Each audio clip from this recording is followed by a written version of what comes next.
என் பேர் சாவித்திரி. நான் விருகம்பாக்கத்துலேருந்து வரேன். எனக்கு ரொம்ப நாளாக அந்த வீசிங் ப்ராப்ளம் மாதிரி இருந்தது. கொஞ்சம் தூரம் நடந்தாவே நடக்க முடியாது. தொண்டை அடைக்கும், காதெல்லாம் அடைச்சிரும், மூக்கு என்னால் மூச்சு விட கூட கொஞ்சம் கஷ்டமாக இருந்தது. இப்போ ஆதி ஆரோக்கியம் கேள்விப்பட்ட டிவியில் பார்த்து போன மாதம் வந்தேன். மூச்சு வாங்கிட்டு இருந்தது. ஒரு மாதம் ட்ரீட்மெண்ட்டுக்கு அப்புறம் எனக்கு மூக்கடைப்பெல்லாம் போயிடுச்சு. காது கொஞ்சம் ஃப்ரீ ஆகிடுச்சு. தொண்டை எனக்கு முக்கியமாக தொண்டையில் பேச முடியாமல் கரகரன்னு இருந்ததுமா. இப்போ எனக்கு நல்லா காது மூக்கெல்லாம் ரிலீஃப் ஆகிடுச்சு.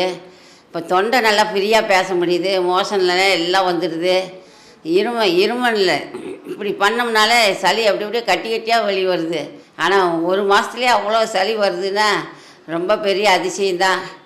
எனக்கு இந்த டாக்டர் அம்மாட்ட வந்தேன். வந்து பார்த்து அவங்க நல்லபடியாக ஆக்கி விட்டாங்க.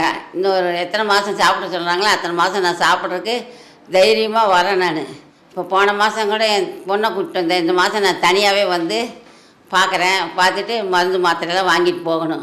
அந்த மூலிகை மருந்து தான் சாப்பிட்றேன். பப்பு மருந்தெல்லாம் தூக்கி எறிஞ்சிட்டேன். அதை அடித்து ரொம்ப அதிகமாக ஆச்சு. விழுந்து நல்லாகவே இல்லை. மூலிகை மருந்து பத்தியமெல்லாம் கிடையாதுன்னு சொல்கிறாங்க. எல்லாம் கறி, மீன், வெஜ்ஜு கிஜ்ஜி எல்லாமே சாப்பிட்றேன். அதனால் எனக்கு எந்த பிரச்சனையும் இல்லை. நல்லபடியாக ஆயிடுச்சு.